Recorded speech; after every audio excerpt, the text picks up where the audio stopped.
अस्सलाम वालेकुम वरहमतुल्लाहि वबरकातुहू। बिस्मिल्लाहिर्रहमानिर्रहीम। अल्लाह के नाम से शुरू करते हैं जो बड़ा मेहरबान और नहायत रहम करने वाला है। पारा नंबर 28 सूरह अल-मुजादला की आयत नंबर 16 से हम शुरू करेंगे, जिसके मुताबिक बयान किया जाता है कि कुछ नफ़ा नहीं पहुँचाएंगे इन्हें इनके माल और ना इनकी औलाद अज़ाब इलाही से बचाने के लिए। ये लोग जहन्नमी हैं, इसमें हमेशा रहने वाले हैं। फिर बयान फरमाया जाता है कि जिस रोज़ अल्लाह ताला इन सब को उठाएगा तो वो कस्में खाएंगे अल्लाह के सामने, जिस तरह तुम्हारे सामने कस्में खाते हैं, और ख्याल करेंगे कि वो किसी मुफीद चीज़ पर तकिया किए हैं। खबरदार, यही वो झूठे लोग हैं।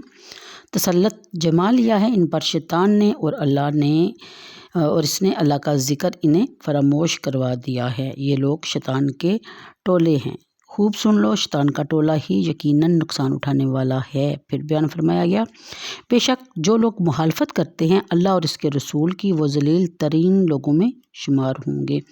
अगली आयत के मुताबिक अल्लाह ने ये लिख दिया है कि मैं और मेरे रसूल ज़रूर गालिब आकर रहेंगे। बेशक अल्लाह ताला ताकतवर और ज़बरदस्त है। तो ऐसी कौम नहीं पाएगा जो ईमान रखती हो अल्लाह और क़ियामत पर, फिर और मोहब्बत करे इन पर जो मुखालफत करते हैं अल्लाह और इसके रसूल की, हुआ वो मुखालफीन इनके बाप हों या इनके फर्जंद हों या इनके भाई हों या इनके कुंबे वाले हों। ये वो लोग हैं जो नक्श कर दिया है अल्लाह ने इनके दिलों में ईमान और तक़वियत बख्श दी है इन्हें अपने फैज़ ख़ास से, और दाखिल करेगा इन्हें बागों में रहवां हैं जिनके नीचे नहरें, और वो हमेशा रहेंगे इनमें। अल्लाह ताला राज़ी हो गया इनसे और वो इससे राज़ी हो गई। ये बुलंद इकबाल अल्लाह का गुरोह है। सुन लो, अल्लाह ताला का गुरोह ही दोनों जहानों में कामयाब और कामरान है। ये थी सूरह मुजादला की आखिरी आयत। इनकी तफसीर की तरफ गौर करने से मालूम होता है कि झूठी कस्मों को अपनी डाल बनाकर वो अपने आप को भी बचा रहे थे, और इस आड़ में वो लोगों को इस्लाम से नफ़रत दिलाते और इस्लाम के ख़िलाफ़ गढ़ गढ़ कर बातें करते, और इस तरह इनके इस्लाम कबूल करने की राह में रुकावट बनकर खड़े हो जाते हैं। इनके अंजाम से इनको बाखबर कर दिया गया। अगली आयत के मुताबिक झूठ इनकी नस नस में रच गया था। इन्हें झूठ बोलने से ज़रा शर्म नहीं आती थी। वो बार बार जानबूझकर झूठ बोलते, ना इनकी ज़बान लड़खड़ाती, ना इनका दिल इन्हें मलामत करता। दूसरा जुल्म वो ये करते कि अपनी झूठी बात को सही साबित करने के लिए धड़ाधड़ झूठी कस्में खाने लगते। झूठ अब इनकी फितरत सानिया बन चुका है। हत्ता कि क़यामत के रोज़ जब अल्लाह ताला के रूबरू हाज़िर होंगे तो वहाँ भी झूठ बोलने से बाज नहीं आएंगे और झूठी कस्मों का तांता बांधा बांध देंगे। वल्लाहि रब्बिना मा कुन्ना मुशरिकीन, खुदा की कसम, हमारे परवरदिगार की कसम, हम कतन मुशरिक ना थे। और दिल ही दिल में बड़े मुतमिन होंगे कि इनके इस तरह झूठ बोलकर और झूठी कस्में खाकर इन्होंने अल्लाह ताला को भी धोखा दे दिया और अपने आप को इसकी गिरफ्त से बचा लिया। अब इन्हें कोई नुकसान नहीं पहुंचा सकता। अल्लाह ताला फरमाता है कि ये सरासर झूठे हैं, ऐसा कुछ नहीं होगा। फिर बयान फरमाया गया, मुनाफिकीन ऐसी बोंडी हरकतें क्यों करते हैं, वो ऐसी झूठी कस्में क्यों खाते हैं जिनका झूठ अज़हरुल अलशम्स होता है।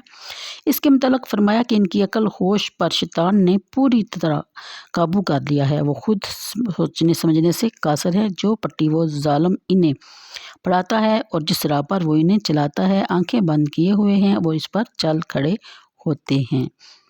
अब हालत यह है कि इन्हें ज़िक्र इलाही की फ़ुर्सत ही नहीं मिलती। उन्होंने अपने रब की याद को ही फरामोश कर दिया है। अब वो शैतानी फ़ौज में भर्ती हो गए हैं, और जो शैतान का चेला बन जाए वो ऐसी नाशाइस्ता हरकतें नहीं करेगा तो और क्या करेगा। याद रखें कि इंजाम कर इन्हें शदीद नुकसान उठाना पड़ेगा। नफ़ा तो खुजा, असल सरमाया भी गारत हो जाएगा। फिर बयान फरमाया जाता है कि इनके बारे में पहले फरमाया कुबितु, यानी ये लोग मुंह के बाल गिरा दिए जाएंगे। यहाँ इन बदबख्तों के बारे में फरमाया उलाइका फिल आज़िल्लीना, यानी इनका शुमार जलील तरीन मखलूक में हो रहा है। इनसे ज़्यादा जलील और हकीर कोई चीज़ नहीं है। फिर बयान फरमाया गया, अल्लाह ताला का वादा है कि अल्लाह का दीन और इसके रसूल हर मैदान में ज़रूर गालिब होंगे। तगी दसना की जंग हो या हुज्जत और बरहान का मार्का, कामयाबी का सहरा अहले हक के सर ही बांधा जाएगा। अगली आयत में बड़ी सराहत से इस हकीकत को बयान फरमाया जा रहा है कि जो अल्लाह ताला पर और रोज़े क़यामत पर ईमान लाने का دعویٰ کرتے ہیں، اگر وہ اس دعویٰ میں سچے ہیں تو یہ ناممکن ہے کہ ان کے دلوں میں اللہ اور اس کے رسول کے دشمنوں کی محبت پائی جائے۔ جس طرح پاک اور پلید پانی ایک برتن میں اکٹھے نہیں رہ سکتے، اسی طرح نور ایمان اور دشمنان اسلام کی دوستی ایک دل میں جمع نہیں ہو سکتی۔ جو شخص ایمان کا مدعی ہے اور کفار اور منافقین کے ساتھ بھی دوستی کے تعلقات رکھتا ہے، وہ اپنے آپ کو فریب دے رہا ہے۔ اللہ کا بندہ اللہ کریم کے دشمنوں سے، خواہ وہ اس کے قریبی رشتہ دار ہی کیوں نہ ہوں، ہر قسم کے تعلقات سے منقطع کر دیتا ہے۔ ان میں سے چند قریبی رشتوں کا صراحتاً ذکر فرمایا جو کہ بیان ہو چکا ہے۔ ایک دفعہ حضرت صدیق اکبر کے والد ابو قحافہ نے شان رسالت میں کچھ گستاخی کی تو آپ نے اس زور سے دھکا دیا کہ وہ منہ کے بال زمین پر آ گرا۔ حضور صلی اللہ علیہ وسلم نے پوچھا تو ابو بکر نے عرض کیا، میرے آقا، اگر اس وقت میرے پاس تلوار ہوتی تو میں اس کو قتل کر دیتا۔ بعد میں حضرت ابو قحافہ مشرف با اسلام ہو گئے تھے۔ بدر کے دن صدیق اکبر نے اپنے بیٹے عبداللہ کو للکارا اور حضور سے جنگ کی اجازت طلب کرتے ہوئے عرض کیا، میرے آقا، مجھے اجازت دیجیے تاکہ میں شہداء کے پہلے گروہ میں داخل ہو جاؤں۔ نبی کریم صلی اللہ علیہ وآلہ وسلم نے فرمایا کہ اے ابو بکر، ہمیں اپنی ذات سے فائدہ اٹھانے دے، تو نہیں جانتا کہ تو میرے نزدیک میرے کان اور میری آنکھ کی طرح ہے۔ اسی طرح حضرت مصعب بن عمیر نے اپنے بھائی عبید کو احد کے روز قتل کیا۔ بدر کی جنگ میں ایک انصاری نے ان کے بھائی ابو العزیز عمیر کو گرفتار کر لیا اور وہ اسے رسی سے باندھ رہا تھا تو حضرت مصعب نے دیکھ کر پکارا اور کہا، اس کو خوب کس کر باندھنا، اس کی ماں بڑی مالدار ہے، گراں قدر فدیہ ادا کرے گی۔ ابو العزیز نے کہا کہ مصعب، تم بھائی ہو میرے، ایسی باتیں کر رہے ہو؟ آپ نے جواب دیا، تیرا میرا بھائی چارہ ختم، اب یہ انصاری میرا بھائی ہے جو تمہیں باندھ رہا ہے۔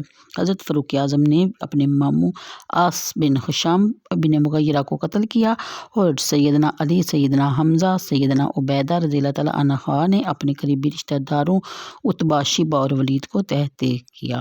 شمع نبوت کے پروانوں نے عملی نمونہ پیش کیا اور دنیا کو بتا دیا کہ ان کے دلوں میں صرف اللہ اور اس کے رسول کی محبت ہے اور بس۔ اگلی آیت کے مطابق یہی وہ خوش نصیب اور ارجمند حضرات ہیں جن کے دلوں میں اللہ تعالیٰ نے ایمان نقش کر دیا ہے۔ یہ نقش نہ مٹ سکتا ہے، نہ دھندلا پڑ سکتا ہے، اور ان کو ہی اللہ تعالیٰ نے اپنی جناب سے روح سے تقویت بخشی ہے۔ اور روح کی وضاحت کرتے ہوئے علامہ الوسی لکھتے ہیں کہ یعنی روح سے مراد وہ نور ہے جو اللہ تعالیٰ اپنے جس بندے کے دل میں چاہتا ہے ڈال دیتا ہے۔